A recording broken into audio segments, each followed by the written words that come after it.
Hello students, welcome to victory education. আমি তোমাদের Somnath sir. আমার হাতে যে পাতাটা রয়েছে তোমরা নিশ্চয়ই দেখতে পাচ্ছ, এটাকে বলা হচ্ছে ব্রায়োফাইলাম।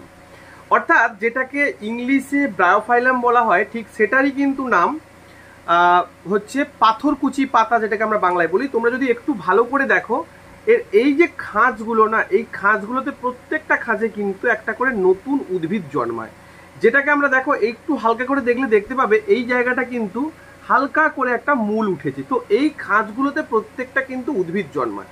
তো এটা হচ্ছে একটা ব্রায়োফাইলাম পাতা। বহুবার তোমাদের কিন্তু আরআরবি গ্রুপ ডিতে প্রশ্ন এসেছে যে এই ব্রায়োফাইলামের যে জননটা সম্পন্ন, সেটা কি জনন? সেটা হচ্ছে কিন্তু অঙ্গজ জনন বা ভেজিটেটিভ রিপ্রোডাকশন বা ভেজিটেটিভ প্রোপাগেশন। তার কারণ কি, পত্র কিনারায় যে পাতা, এই পাতা কিন্তু প্রজননে অংশগ্রহণ করে এবং প্রত্যেকটা খাঁজ, এই একটা খাঁজ, এই একটা খাঁজ, এই প্রত্যেকটা খাঁজে কিন্তু নতুন উদ্ভিদ জন্মায়।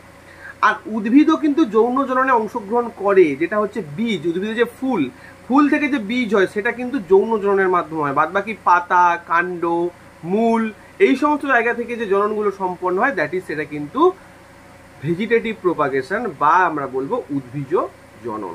ঠিক আছে, চ্যানেলটাকে সাবস্ক্রাইব করবে, ক্লাসগুলোকে লাইক করতে ভুলবে না। অবশ্যই stay tune victory education. Thank you.